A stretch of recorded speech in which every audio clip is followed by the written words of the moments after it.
I'm Stuart Taylor, President of Princetonians for Free Speech. Myles McKnight and Abigail Anthony are third-year students at Princeton University. Myles is also president of the Princeton Open Campus Coalition, a pro-free speech group of students. Abigail is a leader of that group and is also president of the Princeton chapter of the conservative Federalist Society. We're recording this podcast to discuss their experience at Princeton, where conservative and moderate students and faculty are very much in the minority. First, a question for you both. How does leadership of a free speech group affect your relations with fellow students and with faculty? Well, good morning, Stuart. It's good to be in conversation with you again after a very successful conference here in DC. I think, the fact of the matter is that I think the vast majority of people on campus are sensible. I think there's a small group of people that you would call the woke mob or whatever someone might say, that is sort of like a situation of the tail wagging the dog, where it's a really small group and they give the impression that they are much larger than they are because they control the discourse and the narrative.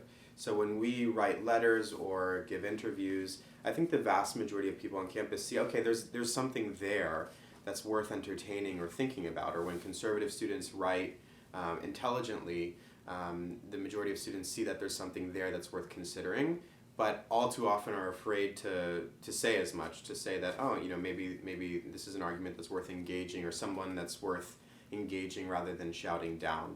So it's easy to have those conversations with people one-on-one and to garner support that way, but at the same time, it is the case that with a lot of students, having spoken up as more conservative leaning students or pro-free speech leaning students or just non-woke students, relationships are sacrificed, and people see that on social media. People get bullied. Someone who signed a POCC letter in June of 2020 lost a job offer, in part because of the student backlash that surfaced. So there are real consequences, and so the relationship isn't so good in my view, but once you get down to it and are able to have conversations one-on-one with people, you can salvage something. I don't know if Abigail's experience is different. Myles and I have written multiple letters, some of which are public and published.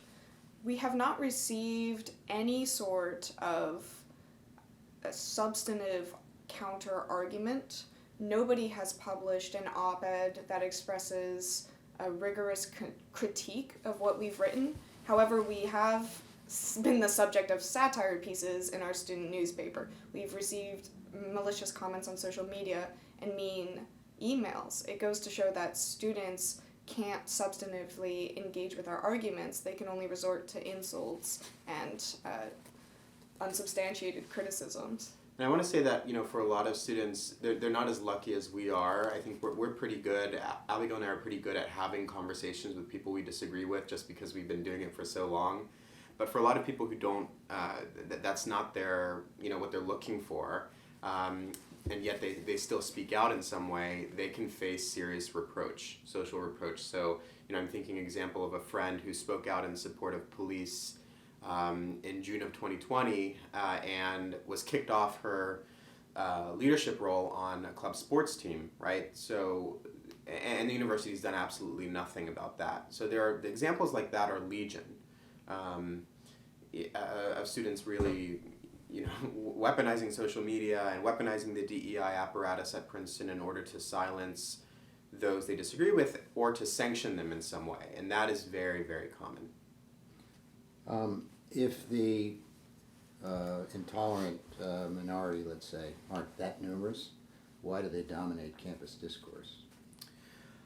That's a really interesting and complicated question. I think one reason why I think is that the university itself pushes partisan lines or toes certain narratives.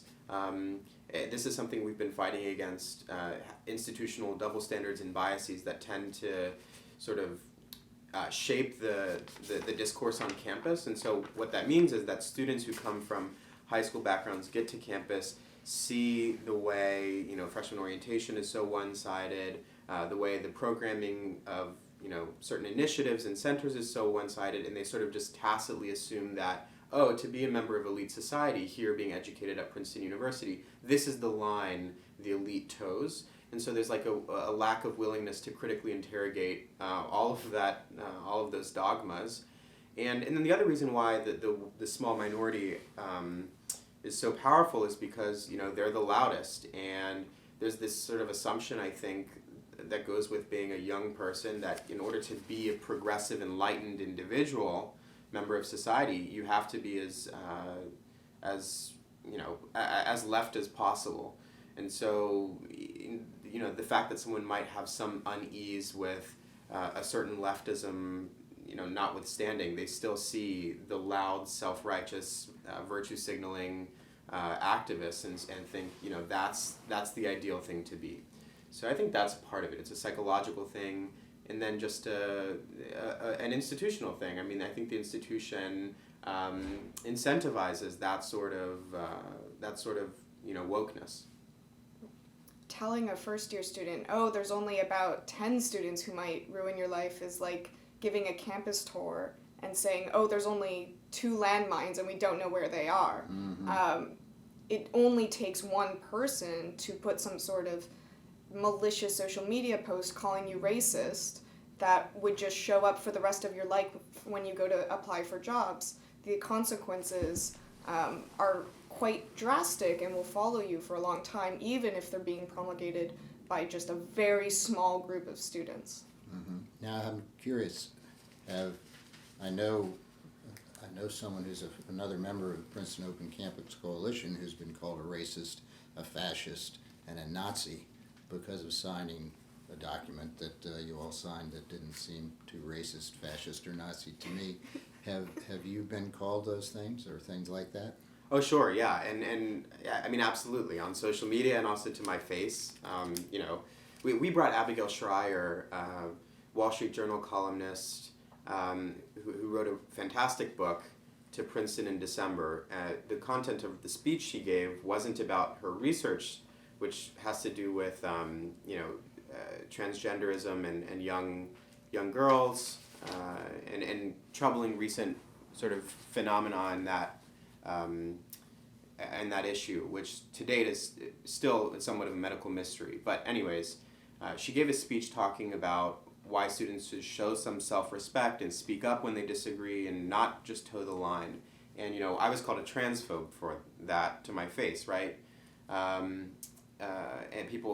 there's a lot of backlash on social media. So it seems like no matter what you do, no matter how reasonably you state your views, if they dissent from mainstream orthodoxy, you will be called a fascist or a Nazi or a white supremacist or a homophobe or a transphobe or what have you. Yeah. I would add that there's social consequences that aren't as explicit and noticeable. So perhaps there's people that I knew my freshman year who would always say hi to me when I passed them on the streets. And now if I see them, they won't even look in my direction.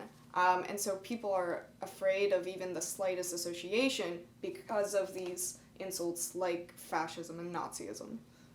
And they're not just innocuous sort of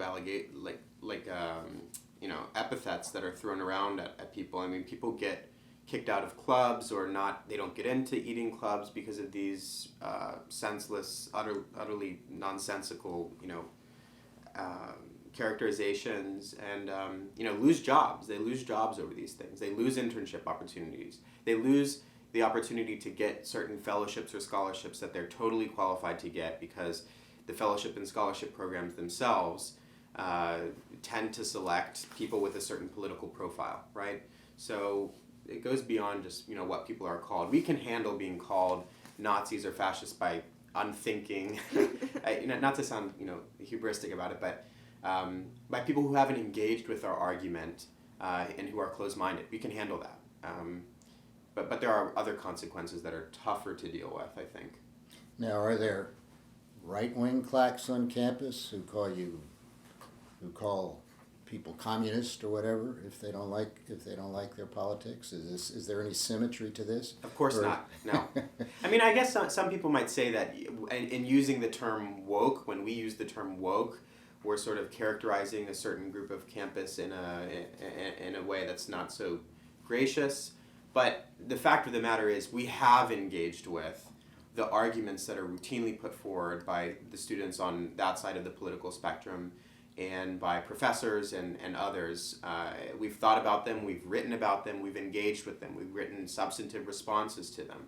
So it's not the same when a student, a woke student basically dismisses an argument he or she might disagree with as fascist or white supremacist just because he or she disagrees with it. It's not the same when we refer to, or when students on the right or the center refer to woke students. And I want to be clear that when we say woke students, we're not just talking about liberals or progressives, certainly not. I mean, we have liberal and progressive allies of the POCC and dear friends. When we say woke, we're talking about the illiberal left, the censorious left.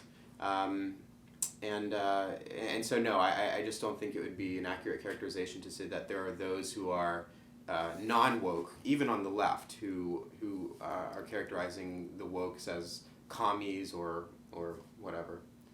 I like to believe that we conduct ourselves graciously and we're still subject to this intense harassment. I can't imagine the sort of wrath we would experience if we didn't conduct ourselves respectfully and gracefully. I think we would be subject to just constant criticism, and the harassment would get even worse than what it is now. I don't think any conservative would even think of engaging with liberalism the way that they engage with us. You know, now that word woke is interesting. I've been afraid that somebody might call on me to define it someday, and not sure I did. I think, and I'm reminded of the old Supreme Court justice who said, obscenity, I don't know how to define it, but I know it when I see it. Would either of you venture to give a definition of what you mean when you talk about woke? The woke can't even define wokeness. The whole point is that they don't have a definition for it, so they can apply it whenever they want.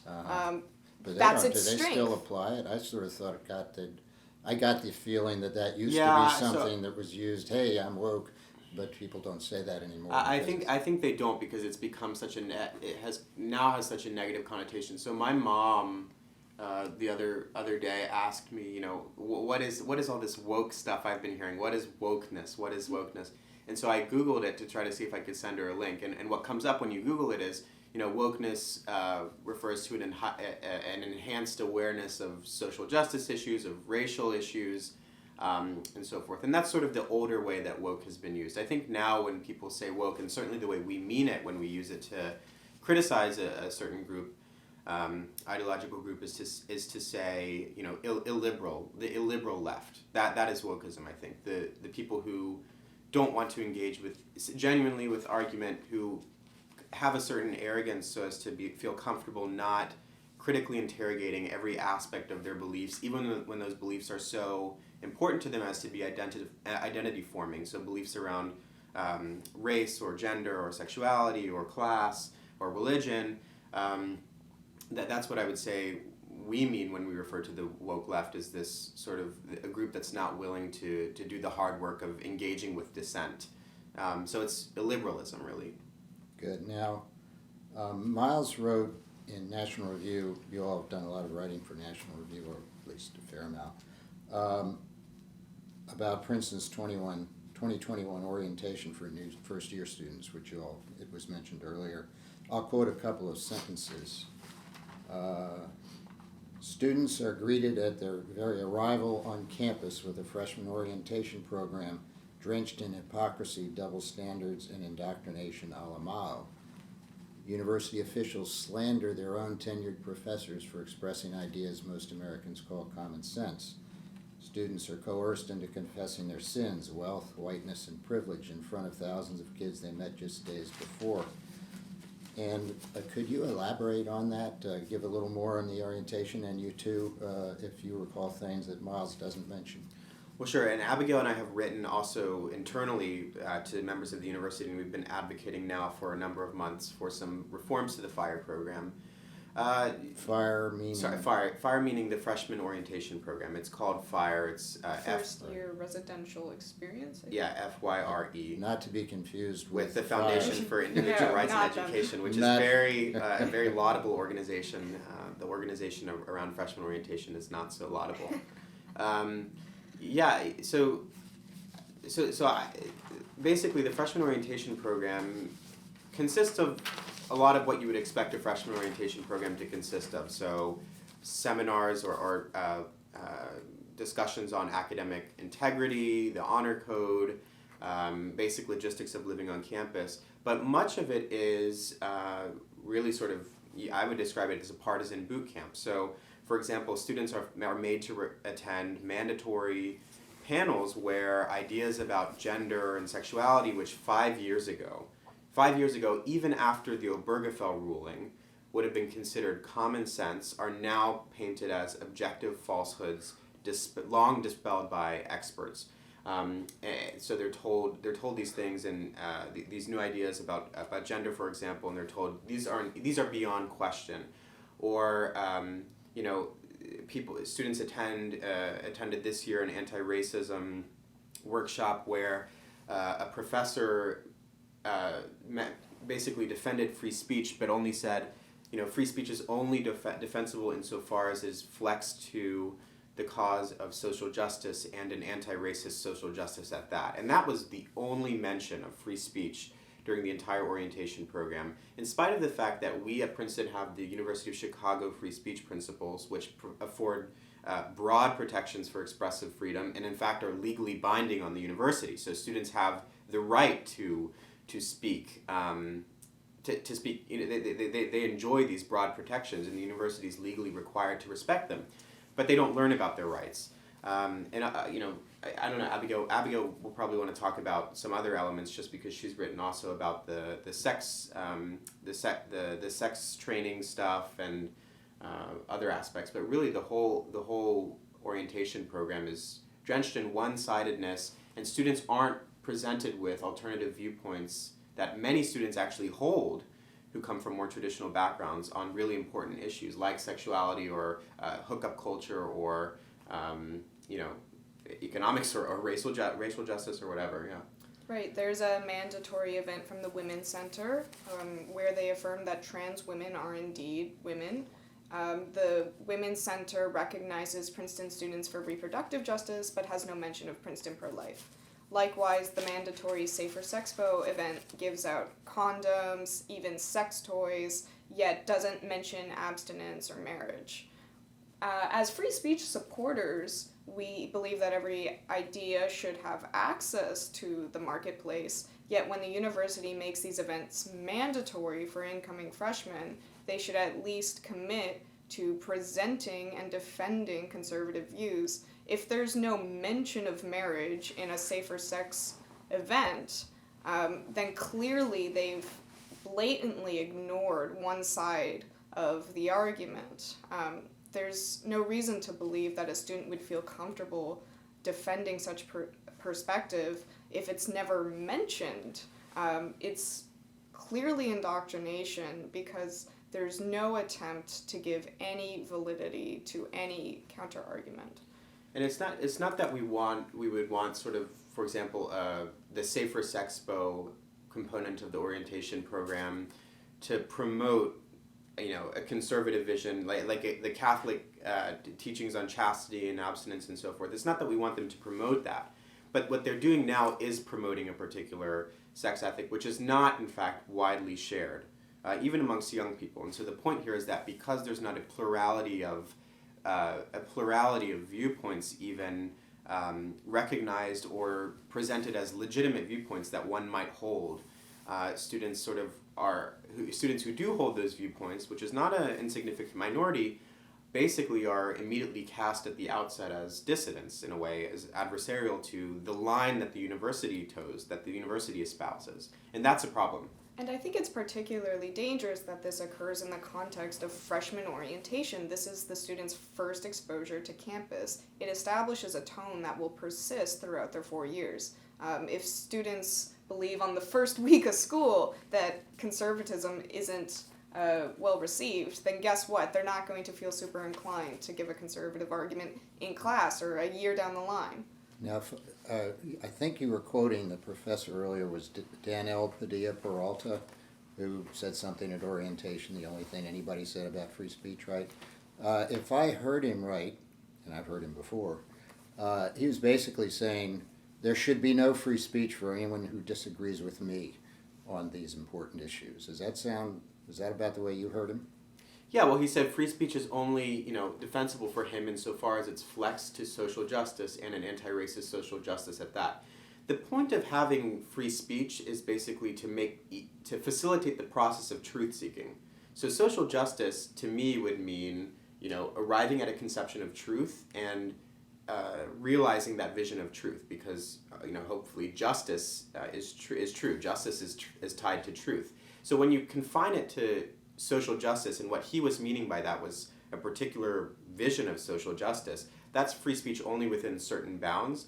That's free speech instrumentalized not towards the truth-seeking process, but towards the social justice process or social justice ideal as he conceives of it, which is, I think, within a pretty narrow ground. So nobody's out here advocating for free speech and so that we may do injustice. But the question is, what is justice? And the only way you come to a refined conception of what justice requires and how society should advance and what progress means and so forth is by engaging in arguments and engaging with dissenting points on view on particular topics and issues. So his view, I think, requires him to presuppose the validity or the truth in a certain conception of justice, and that's just totally antithetical to the truth-seeking process and doesn't provide any embrace for principles of academic freedom and free speech.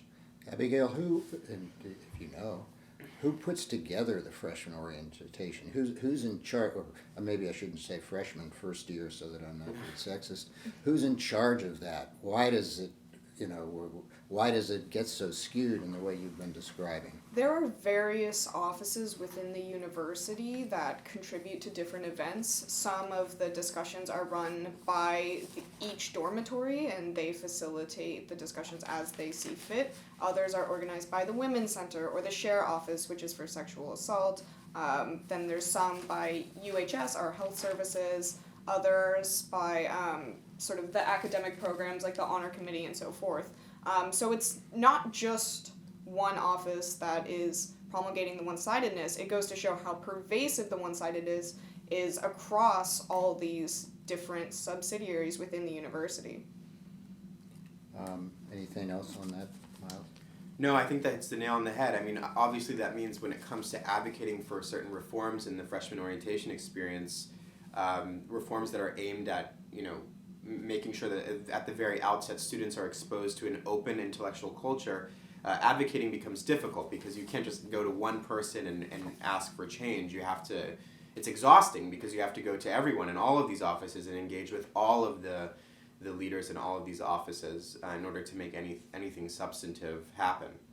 So Now there are diversity, equity, inclusion, DEI, call it what you will, officials, bureaucrats, call them what you will, of course at Princeton and all over the country. Have you ever heard anything that could be described as a conservative thought coming from any of them?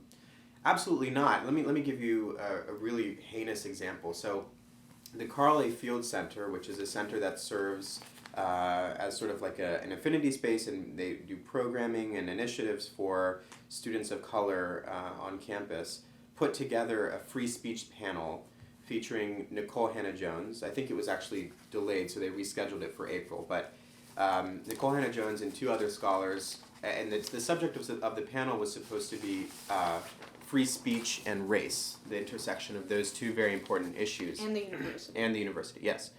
Free speech, race, and the university. And we wrote a letter, first of all, congratulating the office for bringing Nicole Hannah-Jones to campus, once again proving that Princeton is willing to platform people who have been shunned elsewhere, like at UNC. So Nicole Hannah-Jones' voice coming to Princeton is a healthy thing, and we celebrated them for that. We also said that these issues, freedom of speech, race, and the university, and the intersection of them, inspire a lot of disagreement amongst people of color.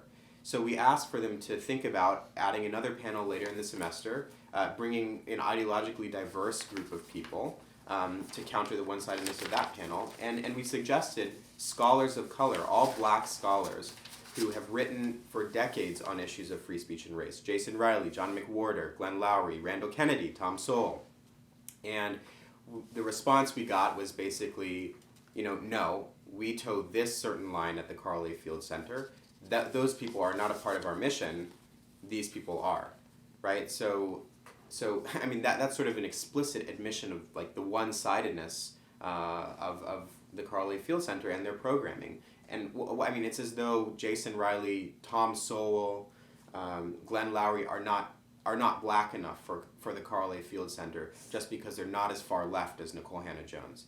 And that's terrible because we all know that people of color, black Princetonians, are not of one mind on issues of free speech and race. And yet the Carl A. Field Center's director and minions, I guess, would believe it to be so.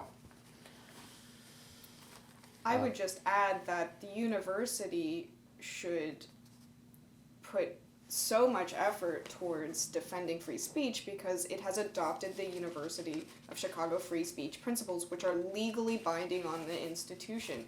The university has a legal obligation to uphold and protect and defend free speech. Yet students don't know about these legal protections. I'm on the conservative side and a staunch defender of free speech, yet I didn't know about the Chicago free speech principles until I think my sophomore year. It's almost as though the university tries to hide these from students. And so we personally would love to see the freshman year orientation experience incorporate something that lets students know about their legal rights and how they can use them to their advantage. Yeah, I think the university has in a way backed itself into a corner because they adopted the Chicago free speech principles, which afford really, really fantastic and broad protections for freedom of speech. And make it so that if they were followed in spirit and letter, students couldn't be discriminated against for the content of their speech. But I think the reason why so many students are ignorant of them is because it's really not in the university's interest to have students know their protections, because there are so many instances in which students are discriminated against for the content of their speech in university community, and so I think that's part of the problem, and it's not looking good for the university because when students really do find out about their legal protections under Section 1.1.3 of our Rights, Rules, and Responsibilities, which is the Chicago Principles, they really can do a lot to defend themselves, and they have the force of the law behind them because the principles are binding on the university. And in other words, the university could be sued. Yeah, for exactly. violating those principles and could lose. Yes. Mm-hmm. And I guess they don't want to advertise that. Right. Especially if they're violating those principles all the time. Yeah. Abigail, well, one more thing on free speech at Princeton instruction. You have a faculty at Princeton. Do you hear much from them in any course or any context about free speech? So I think there's a growing number of faculty who are aware of the illiberalism growing across America and on college campuses and on our campus. And so this small but growing number of faculty recognize the need to, in their syllabus, to tell students that, you have full free speech rights in this class and we're going to honor that, and to really challenge students. And so we do hear from some faculty, but I think I think that the number of faculty from whom we hear is woefully small. Obviously at Princeton we have a couple of really wonderful free speech warriors, people like Professor Robert George, who directs the James Madison program, Keith Whittington, who runs the Academic Freedom Alliance, Bernie Hakel, who along with Keith Whittington runs the Freedom of Speech initiative that's newly housed in the James Madison program. Others who participate in panels in defense of free speech, like Flora Champi, Professor French. So we do hear from many of them, and I think the number is growing, in part because you have really brave professors like that, really eloquent and eminent professors like that who are bringing a larger number of people into the free speech fray. I would say that there's a significant number of junior faculty members who have written to us and said, great job, we really support what you're doing, best of luck, but they're worried about their tenure prospects, and so they won't write themselves, and they won't speak out themselves, and they won't say anything within the bounds of their department. And so even with robust free speech protections at Princeton, there's still a censorious culture, not just for students, but also for faculty and people who don't have tenure protection yet. And so, Abigail, I think I have the impression that there's somewhere between a handful or a dozen or a couple of dozen professors in the kind of pro-free speech category. How many total are on the Princeton faculty? Oh, I don't know. It's obviously well over 1,000. Yeah. I think the number of really the pro-free speech contingent is maybe like 30, 40 Yeah. at best. I don't know, Abigail, what do you think? 40 or 50 will sort of explicitly commit to being pro-free speech, and I imagine there's others who are pro-free speech but won't admit it. Well, I think so. So just to add on that, maybe push back a little bit. I think the vast majority would explicitly commit to being pro-free speech, but to really be pro-free speech is to act according to the principles that a sound free speech conception will require, and to abide by the Chicago principles not only in letter but in spirit as well. And that number of faculty is very small. But in theory, almost every faculty and almost every student at Princeton will get behind free speech. If you're not a Maoist, you're probably in support of free speech, at least in theory. But the number who actually will go out there and defend the rights of students who are being shouted down, or faculty or visiting speakers who are being shouted down, is very small. Now, is there, I think some conservatives have a stereotype which may or may not be true. I'm asking you. Professors, left-leaning professors indoctrinating their students in left-leaning views as opposed to teaching the way things are supposed to be taught. Much of that, Abigail? I would say so. Some courses I've been in or started to enroll in and then dropped, I saw that the syllabus was incredibly one-sided. I didn't think that professors were willing to hear opposing arguments, and that was based on the fact that during lecture they didn't present opposing arguments. I think I'm confident enough in my arguments that I've written relatively conservative papers for class, and I haven't gotten any harsh grading on that basis. So I've had a decent time, I suppose. But I do know other students who will submit liberal papers that they staunchly disagree with, just for the sake of getting a decent grade. Yeah, so there are students who won't take classes in entire departments because they know they're just not welcome there. So for example, the Gender and Sexuality Studies department. I know so many students who won't take a class in that department. I wouldn't take a class in that department because there's a reasonable chance I would write a paper that would piss off a professor, and I wouldn't do so well. I know a friend of mine who's taking a class on reproduction, women and reproduction in the Gender and Sexuality Studies department, who won't write a midterm paper in defense of a moderately pro-life position, talking about abortion after 20 weeks, well into the second trimester, because to write a paper like that is to embrace a failing grade.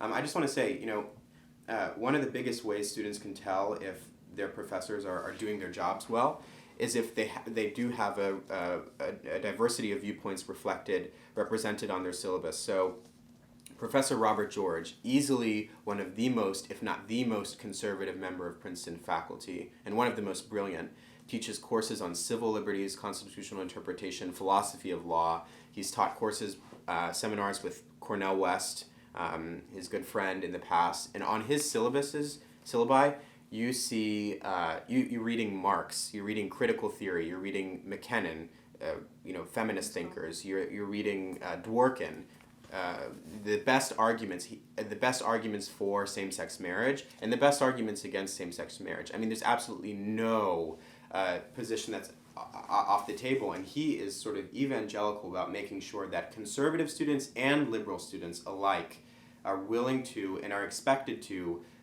think about critically and deeply every single commitment that they have, ideological commitment that they have, and his syllabi reflect that. That is not so common. That's not so common. So that's where it really comes to play. Is in the regard you just described, is Robert George all by himself, or are there maybe some others who are sort of like that? He might be by himself in the sense that he's really evangelical about doing that. So I mean, it's not as though I wouldn't say it's though every professor seeks to indoctrinate their students. Every professor of politics, for example, seeks to indoctrinate their students. I don't think that's the case at all. I think that there is, though, a widespread neglect of important arguments that happen to be from the conservative side that aren't aired in class and in readings and in lectures.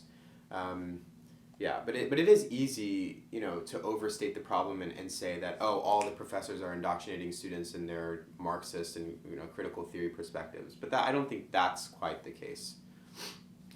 Abigail, let's talk about ballet for a little bit. Okay. What was the headline on the article about sort of focusing on you and it was something conservative, along the lines American of conservative? Princeton University ballet is white supremacist. I am in the recreational ballet club called Princeton University Ballet. The president, among other elected student officers, sent out a document to all the current members stating that ballet is white supremacist. They argued that we need to remove or at least reform the traditional aspects of the art form. Other words that they used included colonialist, imperialist, all the isms you can think of. And didn't they say that you had to participate in this sort of training in order to be a member of the ballet club, or? They argued that there was going to be mandatory sort of outreach and community service and DEI work if you wanted to be in the club. So mandatory DEI work if you want to dance ballet. Yep. So did a bunch of students who are ballet people decide, this is really colonialist and white supremacist, and it's time we spoke out about this? After all these years, we've been forced to do ballet by our colonialist parents. Where does this come from? I think this was instigated by the university president in the wake of the George Floyd murder. President Eisgruber said that we need to dismantle racism on Princeton's campus, and so that sort of licensed students to look at their own activities and wonder to what extent racism might be present. Well, it's not just that he said we need to dismantle racism. I mean, I think everybody agrees we need to, find racism where it is and root it out. He made the proclamation that racism pervades At every Princeton, system yeah. and every sort of nook and cranny at Princeton University, and we all have a duty to root it out, which made students sort of look for it. Right. Yeah. Mm-hmm. And they looked for it where it doesn't exist. So members of the ballet club said, ballet is a traditionally Western art form. We have a majority of white members, therefore we must be white supremacists, which is a ridiculous form of self-abnegation. It was... I just thought ridiculous. I wondered why the ballet club wanted to destroy ballet. Why were leaders of a ballet club condemning ballet? We can't liberate or emancipate ballet from itself. So I published an article in National Review saying this doesn't make any sense. And some students in the ballet club actually reached out to me and said that they agreed with me. Yet they wouldn't say anything to the leaders who sent out the document to us. Is this like the student president of the ballet club, that right. sort of thing? And so clearly students are afraid of the censorious culture and free speech and the implications of exercising free speech, not only in the classroom because they're afraid of getting a B, but also just because they're afraid of social consequences in a tiny, 30 or 40 member ballet club. And most of the students in the ballet club, actually all the students in the ballet club, don't want to have a professional career in ballet. They're not worried about whether they're going to get rejected from a ballet company in the future. They're worried that some sort of president or tyrant in the club is going to say something mean about them or get them kicked out of an eating club. That sort of complication. The question is, if dancing a particular ballet, a particular choreography is to participate in a white supremacist art form, why are you doing it? Why are you doing it? Ballet, also never mind the fact that ballet has been championed and refined in places like China and Russia, not Western countries, right? But so the point is there's arguments to be leveled against the claim that this is a white supremacist art form, but students weren't even willing to do that. Right, and I think that if ballet had been exported to dominantly black countries, then they would have called it colonization or imperialism, And if ballerinas had adopted, traditionally African dance forms, they would have called that cultural appropriation. Right. The accusations come from every possible source.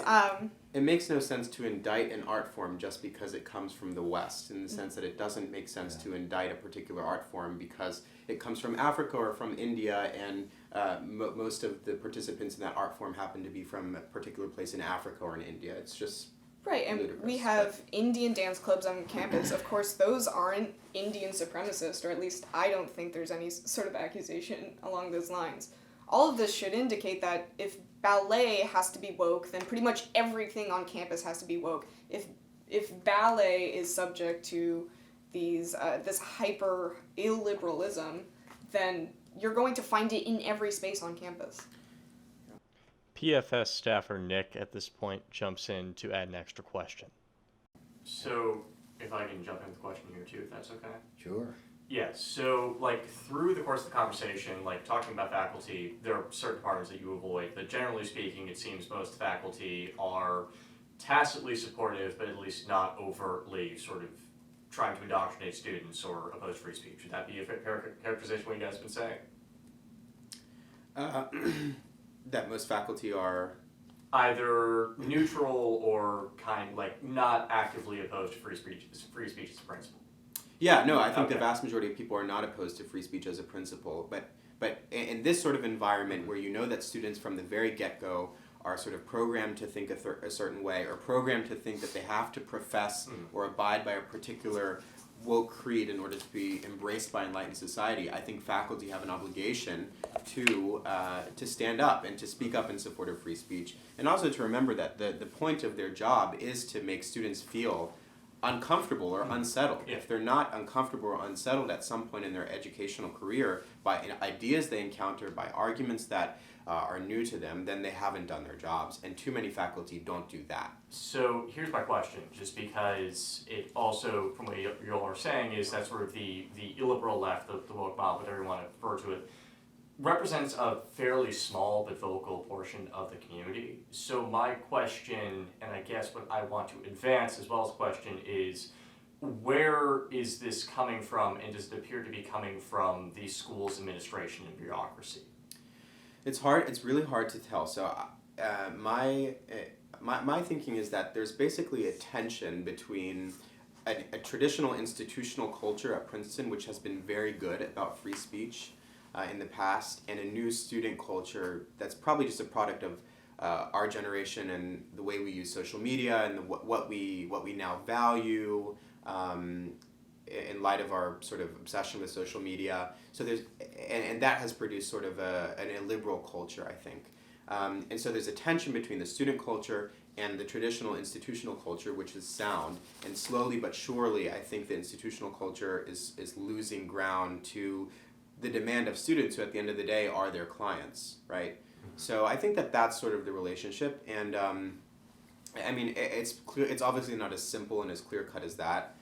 But at the same time, I think that as the institution sort of cedes ground to that illiberal movement, they've also begun to promote it because maybe they identify their interest, their bureaucratic interest in promoting that culture. I'm not sure.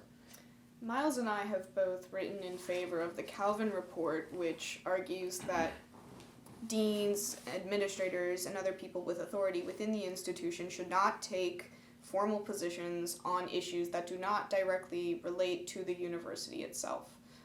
We've seen deans adopt policy positions and moral positions and promulgate these views to the students within their departments or their respective sects within the universities, and this sort of suggests parameters around the acceptable scope of discourse.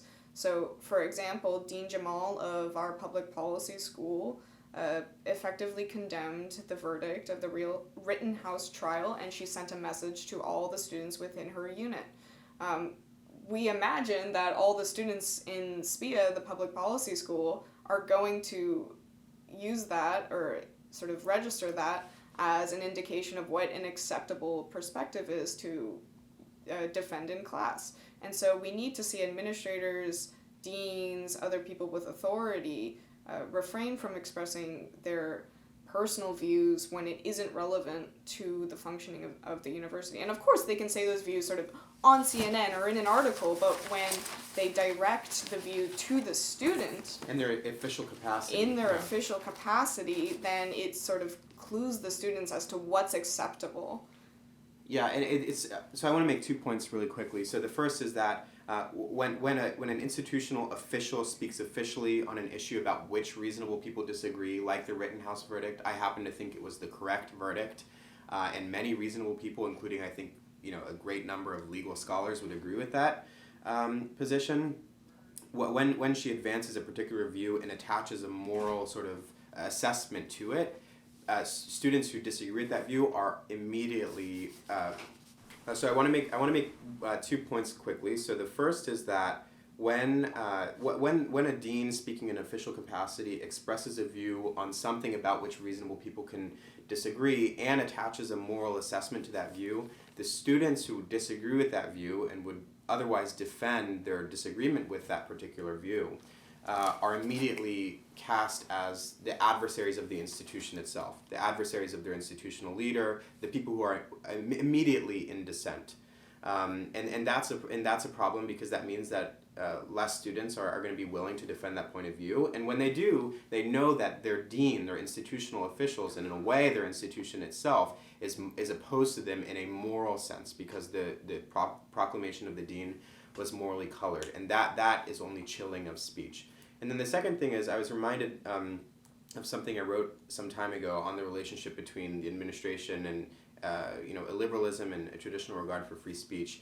I think as the university bureaucrats become more partisan, and you have more explicitly partisan programs, initiatives, centers, to that type of bureaucrat whose interest really is in furthering a particular view and not in the scholarly mission itself, but in a different view, the norms and principles of academic freedom and free speech and intellectual openness look to them like relics of an older, more classical vision for education, or as norms that are sort of arbitrary for that mission, even though they're central to the truth-seeking mission. So there are two different sort of visions about what universities are doing. On the one hand, they are, in a sense, for the DEI administrator, they produce the next generation of activists or ACLU lawyers or Planned Parenthood lawyers, and insofar as that is the aim, principles of academic freedom and intellectual openness begin to look like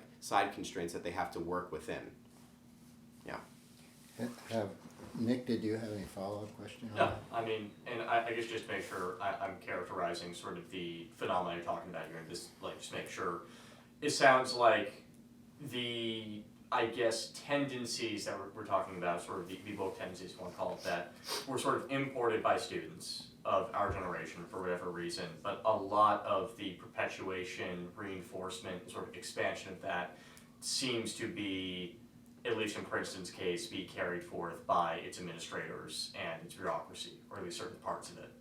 I think so. I think my generation is running the show, and I think it's like look at corporate America now. You have all these young woke college kids who are going to corporate America, and you have like CEOs from who are baby boomers and who don't care or understand what all this woke DEI stuff is about, and yet the whole corporate world is now basically run by the DEI administrator and by these who are responding to the softness and the demands of their new hirees who are coming from colleges. So it's, I think the same is true at colleges. It's my generation who's running the show and running it very, very poorly, and unprincipled administrators who aren't standing up for traditional conceptions of free speech. Abigail, one of you mentioned Professor Robert George, and I've heard him speak of when he talks about indoctrination, and he says, well, we don't really indoctrinate our students here. They come to us pre-indoctrinated from high school or before. You know what he's getting at. Is there something to that, do you think? In other words, do you think a lot of your fellow students arrive at Princeton with these kind of illiberal attitudes? It's difficult to say. I would give Princeton a little bit more credit, and the student body a little bit more credit, because we do have a relatively impressive number of international students. I do think that we have a very diverse set of backgrounds. With that said, students do not approach campus with the expectation that they will hear robust conservative arguments. They sort of accept liberalism as the default, and I think the institution accepts that premise and advances that premise and affirms it. I think it depends on the student. So I come from a very conservative part of North Carolina. I went to a public school which was not a woke school by any means. It was the opposite, and didn't indoctrinate students at all. But yeah, the students who are coming from Trinity School in New York and Collegiate and Dalton and the boarding schools, Phillips, Andover, Exeter, Choate, all of those students are totally pre-indoctrinated because the illiberalism at those schools is way, way worse than anything on maybe any college campus in America. So those students certainly are, yeah. Have other student groups besides the ballet club confessed to being white supremacist and colonialist? I've heard stories about them, but the ballet club is pretty much the only apolitical, or supposed to be the only apolitical group that I'm involved in. I know other dance clubs have undertaken similar missions. The ballet club did a fundraiser after the George Floyd's death. There were several other several other dance clubs that did similar fundraisers. I know that, I think, Myles, the sailing team put out a Black Lives Matter statement. So I think the vast majority of student clubs, in the midst of the moral panic that overtook all of America after George Floyd's death, rushed like nobody's business to virtue signal and proclaim themselves as the proponents of a white supremacist system. And so all of the clubs put out these sorts of statements. Maybe not, the sailing team, recognized a truth about collegiate sailing and the sport of sailing in general, which is that it is a sport that tends to attract or be accessible to people of a certain wealth, which correlates, of course, with skin color and so on and so forth. But a lot of the orchestra that I play in, the same exact thing happened. So, every club really rushed to virtue signal. I heard that this has even reached the sports arena, that this is an official, right, sports team, not a club, and that the captain of the team somehow got ostracized, doxxed, whatever. Well, it is a club team, and the elected captain of this club sports team was stripped of her position for expressing views in the wake of the George Floyd murder that were generally pro-police views, pretty moderate views about the fact that maybe not all cops are bad, that police do a lot of good, and that communities of color rely on police for protection and safety, and was stripped of her position. And the university's done nothing. Wow. Yeah. All this doesn't sound to me like much fun. Are you all having fun at college? So yes, the answer is yes. We do have a lot of fun. So first of all, writing op-eds and writing letters is fun. Getting them published is fun. And going to conferences is really fun. But we also, the fact is that the community of students on campus who are pro-free speech is growing and is galvanized, and we have a lot of friends there and have a lot of fun with them. And the fact of the matter is that at Princeton, this as bad as it may be, and it is in some ways very bad. There is always going to be stuff to improve on, but at Princeton, for some reason, these issues are actually much less severe than they are elsewhere. So Princeton, compared to elsewhere, is much better in terms of free speech and intellectual freedom, even though there are serious problems. And so really, I wouldn't want to be anywhere else. My friends at Harvard and Yale and Columbia tell me how it is so much worse there. And obviously we have a great academic life, great departments, wonderful classes, and a lot of great opportunities. So we are having fun, but there is work to be done. Yeah. Now, Yeah. do you subscribe to that? Are you having fun, Abigail? I'm having a bit of fun. Yeah, it's fun to be published, but at the end of the day, it's not our responsibility as undergraduate students to reform the university. We shouldn't have to write op-eds saying that the university shouldn't be giving sex toys to freshmen. This is a completely reasonable stance that shouldn't even have to be defended, let alone we shouldn't have undergraduate students taking hours out of their busy schedules to make these arguments. Clearly, the employees of the university, administrators, must be doing, or have to be doing a better job. I know I'm almost done, but I have about 2 more questions, and then I'll invite you to add any more, and then invite closing remarks. But what my last question is a compound. What are you likely to do after college? What sorts of careers might you consider, and how about academia? Would you like to be professors, and if you would they take you? Well, so both of us are juniors studying political theory, and I am interested in, maybe taking a couple years off after college to do some academic work, hopefully in Britain if I'm so lucky, and then to go to law school, and I'm doing some work in the judiciary, and I really am captured by appellate law, and so would love to have a career in that field. And maybe a career in academia, legal academia. I don't know actually how difficult it is to get a job as a conservative in legal academia. As far as my ideology goes, in the legal sphere, definitely more conservative. Do you think on the spectrum of national public opinion among national voting age people, would you call yourselves conservative, or is this kind of a college context we're talking about? I don't think my views fit so much into a box that you would, the Democratic Republican spectrum, because I actually joke to Abigail a lot that I'm politically Catholic. Mm-hmm. I'm Jewish, but I'm politically Catholic, so that actually doesn't fit so neatly into. You're the first politically Catholic Jew I've ever met. Yeah. I think. Well, I love the Catholic intellectual tradition and the Catholic political theory tradition, and so that doesn't fit easily at all into the conservative liberal box. But in terms of law, which is my main area of interest, so jurisprudence and legal philosophy and all of that, I'm squarely in the conservative camp in terms of the legal world. Mm-hmm. So who knows? Academia, I don't know, and I don't know how. There are young young professors who don't have tenure who have told us time and again, don't go into academia, don't do it. So, taking their counsel in mind, I don't know. Yeah. I would like to do a degree in linguistics. I wanted to major in it here at Princeton, but it's not a major here, so I'd like to go study that a bit more, and also try to regain the year that we lost due to COVID. I'm also considering law school, like Myles is. I enjoy editing. I would love to be an editor, but whether that's in the realm of working for a book company or a daily newspaper or a journal, I have no idea, but I would love to be editing. Don't know where, but I would love to be doing that. Very good.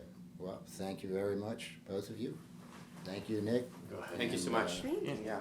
That was fun, and